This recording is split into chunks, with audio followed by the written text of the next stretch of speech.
show you another scripture. Jẹ́ tún fi ẹsẹ̀ Bíbélì mìíràn hàn. Why you need this Holy Ghost baptism. Ìdí tó fi nílò ìbáptísì ti ẹ̀mí mímọ́ The book yìí. of John chapter 15. Ìwé Jòhánù orí kẹẹ̀ẹ́dógún. Verse 26. Ẹsẹ̀ kẹrìndínlọ́gbọ̀n. This is another wonderful reason why you need the Holy Ghost baptism. Eléyìí tó wá jẹ́ èrèdí mìíràn tó fi nílò ìbáptísì ẹ̀mí mímọ́.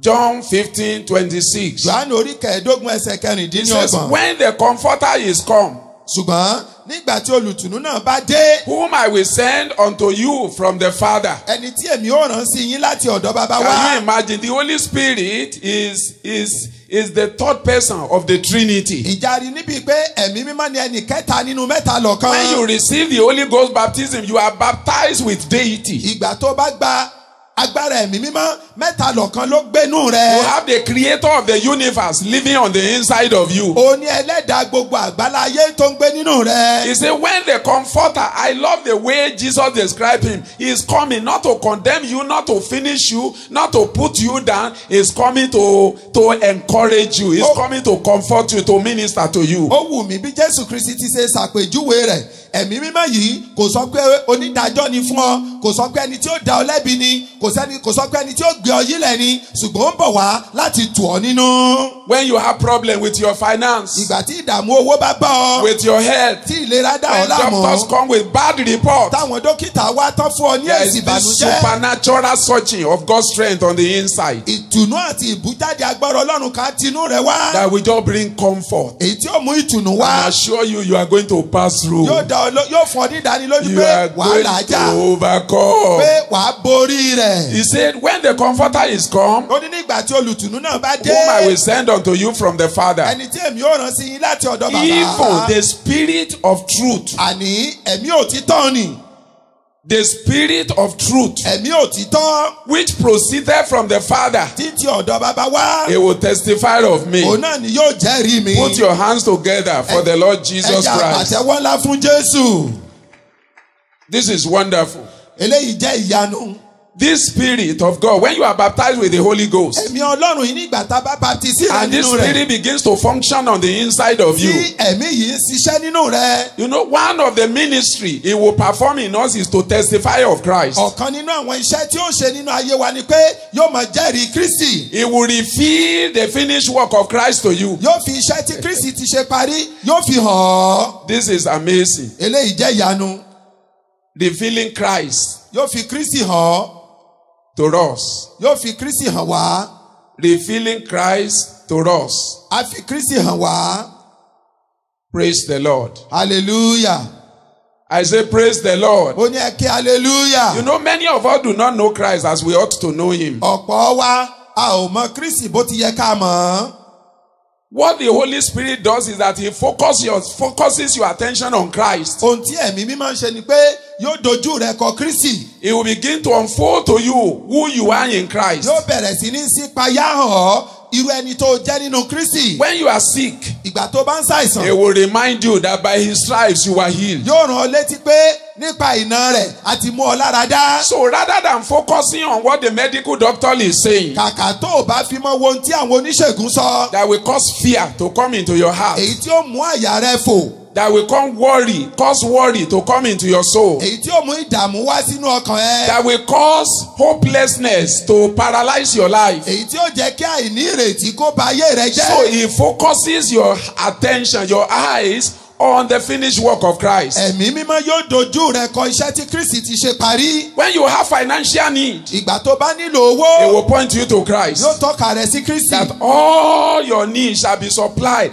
according to his riches in glory by Christ Pé Jesus. gbogbo àìní rẹ Olóhun ó pèsè nípasẹ̀ Kristi gẹ́gẹ́ bí ọrọ̀ rẹ̀ nínú ògo. One of the reasons why we are not growing in Christ is because we are not taking advantage of this ministry, positive ministry of the Holy Spirit. Ọ̀kan nínú àwọn ìdí tó tó ń fà á tá a fi mọ dàgbà nínú ìrìn àjò ìgbàgbọ́ wa ó ní pé iṣẹ́ rere tí ẹ̀mí mímọ́ ń ṣe yìí a ò kà á kún. When the Holy Spirit makes you to focus on the finished work of Christ, fear will disappear from your heart. Ìgbà tí ẹ̀mí mímọ́ bá mú ọ dojúkọ iṣẹ́ rere èyí tí Kristi ti parí lórí àgbélébù, ìbẹ̀rù á fò lọ. Worries will disappear from your heart. Ìdààmú á sá lọ kúrò nínú ọkàn rẹ. When you are in economic recession, Ìgbà tí ọrọ̀ ajé rẹ bá dorí kodò. people are saying, there is no money outside. Táwọn èèyàn sọ pé kò sówó níta. There is no business. Òwò kankan ò lọ Nobody déédéé. is selling anything. Kò sẹ́ni tó rọ́jà tà. The Holy Spirit will not allow you to focus on what is happening in the world. Ẹ̀mí mímọ́ ò ní gbà ọ́ láàyè láti mọ dojúkọ tó ń ṣẹlẹ̀ nínú ayé. There is a way He works in your heart. Ọ̀nà kan wà tó ń gbà ń ṣiṣẹ́ nínú ọkàn ẹ. In such a way that He focuses your attention on Christ. In such a way that in recession, you are having abundance. Débi pé yóò dojú rẹ kọ Kristi tó bẹ́ẹ̀ gẹ́ tó ṣe pé ní ìgbà tí ọrọ̀ ajé ò bá lọ déédéé, ọrọ̀ ajé tìrẹ yóò máa rú gẹ́gẹ́ ní. You begin to live a supernatural life. Wàá sì máa gbé ìgbé ayé ìyanu. And people will be wondering, how are you making it? Àwọn èèyàn ó wá máa bi ọ́ léèrè pé ọ̀nà wo ló ń gbé gbà. You say it's the grace of Wàá God. ní orí ọ̀fẹ́ They Ọlọ́run will ni. not know that all that you are doing is that you are taking advantage of Calvary, of what Jesus has done for you at Calvary. Wọn ò ní mọ̀ pé kìkì ohun tó ń ṣe ni pé àǹfààní iṣẹ́ tí Jésù ti ṣe fún ọ ní Calvary òun ló ń jẹ. You know, many of us, we Christians, we are too worldly minded. Ọ̀pọ̀ wa àwa Kìrìsìtẹ́nì ìfẹ́ ayé ti kún ọkàn wa. We are so much focused on the world, on what is happening here and there. Like sinners, we are not listening to the Holy Spirit in our heart. Ayé là ń dojúkọ ìdààmú ohun tó ń ṣẹlẹ̀ lọ́tún ohun tó ń ṣẹlẹ̀ lósì gẹ́gẹ́ bí àwọn aláìgbàgbọ́ òun là ń wò a ò mọ dojúkọ Kristi. We focus on problems rather than focusing on the promises we have in Christ Jesus. Kàkà tá ò bá fi dojúkọ àwọn ìlérí èyí tó bẹ nínú Kristi Jésù àwọn ìdààmú ayé là ń wò. But let me tell you, Ṣùgbọ́n jẹ́ ń sọ fún ọ. I've grown in this area. Mo ti dàgbà ní ọ̀nà yìí. Even when people offend you, Táwọn èèyàn bá tilẹ̀ ṣẹ̀ ọ́. if you are focusing on their offense, Tó bá ń wo ẹ̀ṣẹ̀ wọn. this one hurt me, Eléyìí pa mí this lára. one doesn't like me, Eléyìí tẹ̀ mí he mọ́lẹ̀. doesn't come into me, Eléyìí ò tọ̀ mí I wá. go to him, he doesn't respect Mo me, lọ kí kò bọ̀wọ̀ fún mi. and bitterness takes over your Kí life, ìkorò ọkàn wá gba ayé and then rẹ. your system become toxic. Kí gbogbo ìrònú rẹ wá tọrọ sí But ọ the Holy lára. Spirit, rather than focusing you on bitterness, will focus you on the love of Christ. Ṣùgbọ́n ẹ̀mí mímọ́ kàkà tí ó fi máa mú ọ láti máa ní ìkorò ọkàn adójú rẹ̀ kọ Kristi. It's a wonderful thing to have the ministry of the Holy Spirit. Ohun ìyanu ni láti ní iṣẹ́ ìránṣẹ́ ti ẹ̀mí mímọ́. Many Christians are paralyzed. They are facing a lot of health hazards today, all because they have not taken advantage of this ministry of the Spirit in their heart. Ọ̀pọ̀lọpọ̀ Kìrìsìtẹ́nì ó ní wọn ò máa mú àǹfààní ti ẹ̀mí mímọ́ yìí lò nínú ìrìn àjò ayé wọn nítorí náà ìdààmú ti yí wọn ká. Listen to me. Gbọ́ mi o. Apart from your salvation, Yàtọ̀ sí ìgbàlà the rẹ. baptism of the Holy Ghost is the next most important thing you need to experience. Ìbátísí ti ẹ̀mí mímọ́ òun lóhun tó tún ṣe pàtàkì sí èyí tó yẹ kó ní ìrírí rẹ̀. Accompanied with speaking in tongues. Pẹ̀lú fífi èdè títún sọ̀rọ̀. It changed my life forever. Ó yí ayé mi padà pátápátá. I do all my prayers. Most of my prayer, 90-something% of my prayers is prayed in the Spirit. Ọ̀pọ̀lọpọ̀ àdúrà mi ìdá 9 nínú 10 rẹ̀ nínú ẹ̀mí ni mo ti ń gbà á. When my papa was leading prayer tonight, Ìgbà tí àwọn bàbá ń darí I àdúrà did lálẹ́ everything yìí. in the Spirit. Àdúrà tí mo ń gbà inú ẹ̀mí In ni my mo ti gbà family á. altar, I do everything in the Nínú Spirit. àdúrà ìdílé inú ẹ̀mí ni mo ti ń gbà When they á. are raising prayer on the prayer altar, I do every. Look, it's amazing, Ìgbà brother tó bá tẹ́ pẹpẹ and àdúrà sisters. mo máa ń gbà á nínú ẹ̀mí ni. For you to live victorious life in this end time, Fún ọ láti gbé ìgbé ayé ìṣẹ́gun you need nígbà ìkẹyìn you yìí. need to take advantage of this positive ministry of the Holy Spirit as a Christian. Iṣẹ́ rere èyí tí ẹ̀mí mímọ́ ń ṣe wọ̀nyí ìwọ Kírísítẹ́nì o ní láti dì í mú It's ṣinṣin. not it's not sufficient to just say I am born again. Kò tó kó o sọ pé mo ti di àtúnbí. The disciples were born again. Àwọn ọmọ ẹ̀yìn wọ́n ti di It's a àtúnbí. wonderful thing to be born Ohun again. ìyanu ni kí a tún ọ But when you bí. receive the baptism with the Holy Ghost, Ṣùgbọ́n nígbà tó bá gba agbára ẹ̀mí you mímọ́ are now ready. o ti farabalẹ̀. As you are conscious of what the Lord has done for you on the inside. Bó o ti ń mọ̀ ní dájúdájú ohun tí Ọlọ́run ti ṣe nínú rẹ. You will discover that you live a life that is separate from other people. Gbà náà wàá wá rí i pé ìgbé ayé tó ń gbé yóò yàtọ̀ sí ti àwọn yòókù. So he said, but when the Holy Spirit, it is the Spirit of truth that proceeded from the Father, he shall testify of me. Ó ní ẹ̀mí òtítọ́ ni èyí tó ti ọ̀dọ̀ bàbá wá, òun náà ni yóò máa jẹ́rìí mi. He gives you revelation knowledge of Christ. Yóò fún ọ ní ìfihàn ti Kristi. And he makes the work of Christ real in our own lives. A wá mú iṣẹ́ Kristi kó jẹ́ òótọ́ nínú ayé He wa. makes the victory of Christ our victory. A mú kí ìṣẹ́gun Kristi kó jẹ́ ìṣẹ́gun He wa. makes the power of Christ our power. A mú agbára Kristi jẹ́ He agbára wa. begins to reveal to you Yóò máa fi hàn that in Christ pé nínú Kristi you have the same resurrection power that Jesus had. onírú agbára àjíǹde kan náà tí Jésù ní. This is a wonderful ministry, brethren. Iṣẹ́ ìránṣẹ́ yìí èyí tó dára ni. And I cannot exhaust this ministry tonight. It's not possible. Iṣẹ́ ìránṣẹ́ mi mímọ́ mi ò lè sọ tán But lálẹ́ yìí. when you come under this baptism with the Holy Spirit and you know how to walk in it, you will begin to experience it and enjoy it. Ṣùgbọ́n nígbà tó bá wá sí abẹ́ iṣẹ́ ìránṣẹ́ ti ẹ̀mí mímọ́ yìí tí ìwọ náà tọ́ wò wàá bẹ̀rẹ̀ sí ní gbádùn rẹ̀. The book of John, Ìwé Jòhánù chapter 14. orí 14. Look at verse 26. Wo ẹsẹ̀ 26. Jesus is talking about this positive ministry of the Holy Spirit. Jésù ń sọ̀rọ̀ nípa iṣẹ́ rere ti ẹ̀mí mímọ́ yìí. It's wonderful. Ìyanu ni. All of us, we need this experience. Gbogbo wa la nílò ìrírí náà. From the eldest to the youngest. Àtàgbà àtàọmọdé. Men and women. Lọ́kùnrin We are lóbìnrin. living in this wicked world. À ń gbé nínú ayé búburú yìí. We must become conscious of this spirit of Christ. Ẹ̀mí Kristi yìí a gbọ́dọ̀ mọ̀. Look at what he says in John 14:26. Wo tó sọ níwèé Jòhánù orí 14 ẹsẹ̀ He 26. said, but the Comforter, which is the Holy Ghost. Ṣùgbọ́n olùtùnú tí í ṣe ẹ̀mí mímọ́. See the way he is described again. Ẹ wo bó tún ti pè The é. Holy Spirit, the way he is described, Bó ti pe ẹ̀mí mímọ́. he is the Comforter. Ó ní olùtùnú. Jesus kept on saying he is the Comforter. Yes. When he comes, he will comfort you. Jésù ń tẹ̀síwájú láti máa sọ pé ó ní olùtùnú tó bá wá yóò tù ọ́ nínú. He will help you. Yóò ràn ọ́ lọ́wọ́. He will counsel Yóò you. gbà ọ́ nímọ̀ràn. He says, whom the Father will send in my name. Ó ní ẹni tí bàbá yóò ràn. You know, the Holy Ghost is a product of the finished work of Christ. Ẹ̀mí mímọ́ àbáyọrí iṣẹ́ ìránṣẹ́ tí Kristi ti parí ni. The Holy Spirit cannot come to us until Jesus have died, resurrected, and go back to heaven. Ẹ̀mí mímọ́ ò lè tọ̀ wá wá títí dìgbà tí Jésù kú tó jíǹde tó sì gòkè rí ọ̀run. The Holy Spirit cannot come until Jesus is first of all glorified. Ẹ̀mí mímọ́ ò lè wá títí a fi ṣe Jésù lógo. When he say he will send him in my name, Ìgbà tó sọ pé yóò ràn ní orúkọ mi. it means that he's a gift. Ó túmọ̀ sí pé ẹ̀bùn ni. It's not somebody that you can earn. Kò ń ṣe tó o lè ṣiṣẹ́ gbà. No, it's by grace. Orí ọ̀fẹ́ ni. Is you don't merit the Holy Spirit, but because of what Jesus did at Calvary, he releases him to us. Iṣẹ́ rẹ̀ ò tọ́ sí ọ láti gba ẹ̀mí mímọ́ ṣùgbọ́n nítorí ohun tí Jésù ti ṣe ní Calvary ó ràn sí wa. Some people find it difficult to receive the Holy Ghost A máa nira fún àwọn ẹlòmíì láti gba ẹ̀mí because mímọ́. they think they must qualify Torí pé wọ́n lérò pé àwọn gbọ́dọ̀ yẹ. apart from being born again. Yàtọ̀ sí pé àwọn di They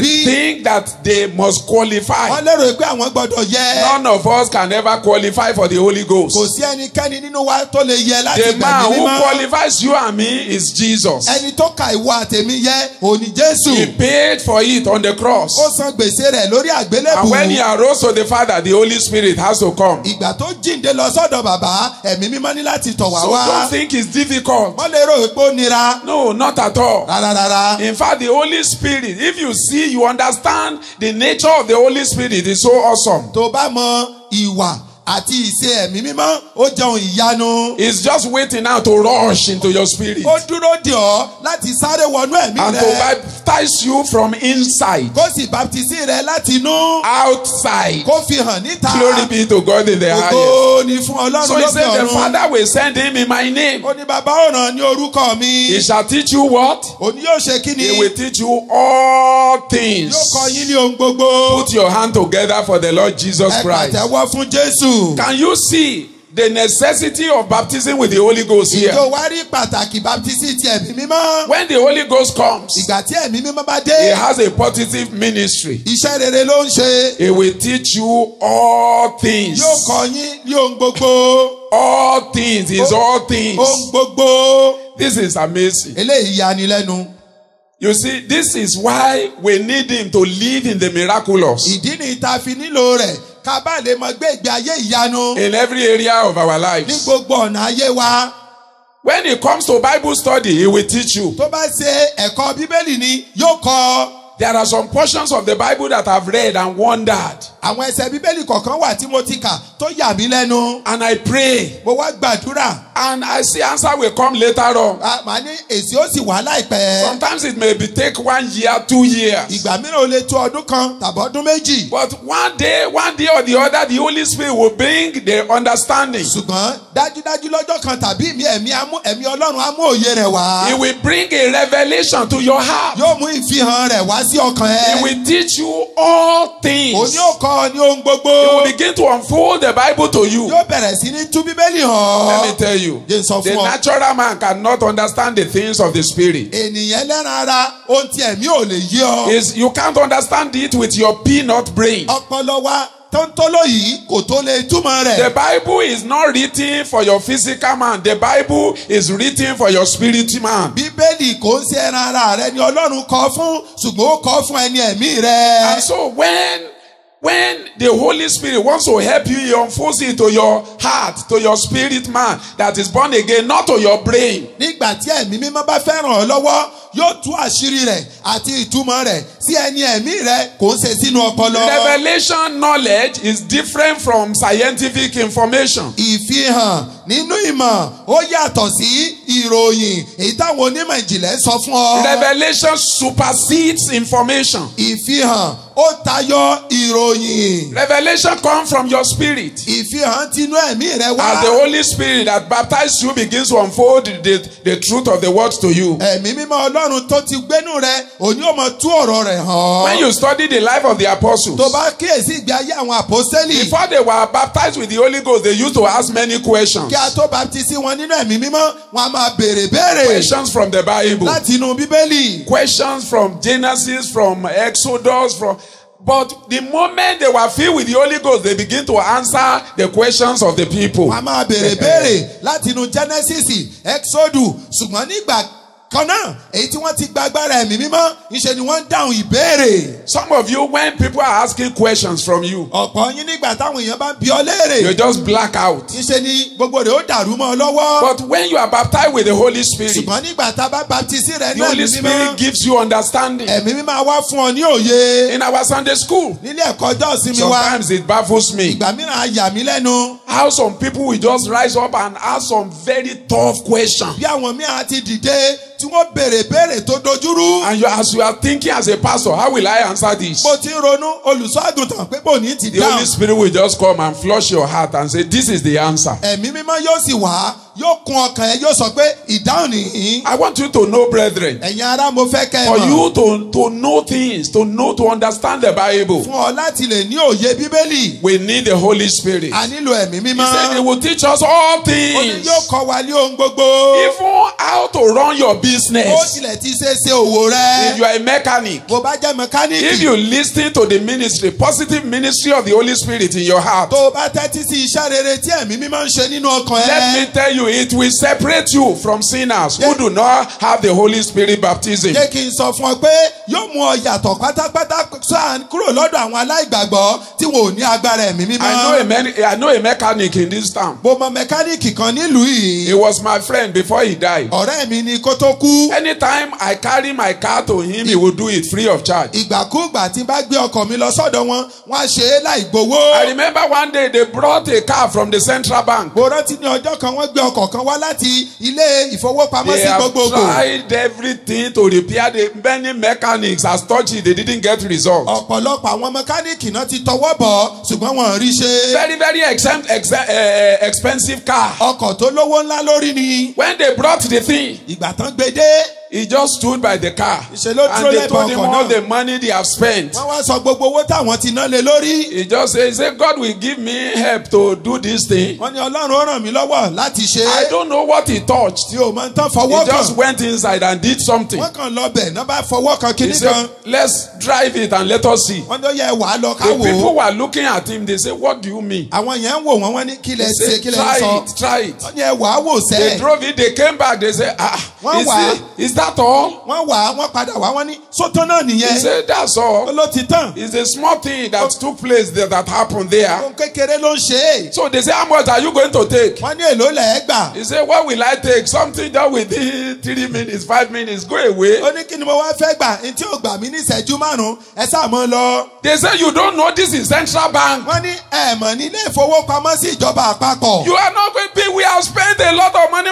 He said, look, central bank cannot make me rich if Jesus does not make me rich. Wọ́n ní àti náwó tó pọ̀ ò ní gbowó ni. Bàbá yẹn sọ fún wọn pé ilé ìfowópamọ́sí gbogbogbò lè sọ mí dọlọ́rọ̀ bí Jésù bá fún mi He lọ́rọ̀. told them to go away. Ó ní kí wọ́n máa lọ. This man, his life is always a big challenge. Ọkùnrin yìí ìgbé ayé wọn ìyanu ni. He will buy spare parts for me and will not take the money. Wọ́n bá mi ra ẹ̀yà ọkọ̀ wọn ò sì ní gbowó rẹ̀. Say, man of God. Wọ́n ní ẹ̀yin èèyàn It's Ọlọ́run. an opportunity for Àǹfààní ni me. o fún mi. Let me seize the opportunity to serve Christ on the inside of you. Ẹ lo àǹfààní kí n fi san sí Kristi tó ń gbé nínú My yín. wife can tell you testimony. Aya mi It's lè sọ àwọn wonderful. ẹ̀rí fún yín ìyanu ni. You will see cars parked. Ẹ rí ọ̀pọ̀ ọkọ̀ tí wọ́n ń sọ People wọn. from other religion. Àwọn ẹlẹ́sìn kejì. Some people will give him 1 million, Àwọn 2 million. mílíọ̀nù kan mílíọ̀nù They say méjì. return the balance. Wọ́n ní iye tẹ bá náà He kù said ẹ dá no, padà. give the money, give the money. Wọ́n ní ẹ kówó yín They sọ́wọ́. trusted him because he knows the Lord. Wọ́n gbẹ́kẹ̀lé wọn nítorí pé mo Olúwa. My brother, Ìwà arákùnrin. the Holy Spirit will teach you all things. Ẹ̀mí mímọ́ yóò kọ́ ọ ní ohun gbogbo. Miracle working God. He's the miracle working God. No matter what you possess or the position you occupy in this life, if you don't have Christ, the Bible says that you are poor, wretched, blind, miserable, and naked. You cannot enjoy God in this world or live with Him in eternity. Neither can your good works or religion save you. My friend, you need to accept and believe what Jesus Christ has done for you on the cross. If you are ready to do that right now, put your right hand upon your chest and say this prayer from your heart with me. I thank you, Lord Jesus, for taking my place and dying for my sins on the cross. Today, I accept you into my heart as my personal Lord and Savior. Thank you, Lord Jesus, for accepting me. Thank you for receiving me into your kingdom. Thank you for saving my soul. In Jesus' name, I pray. Amen.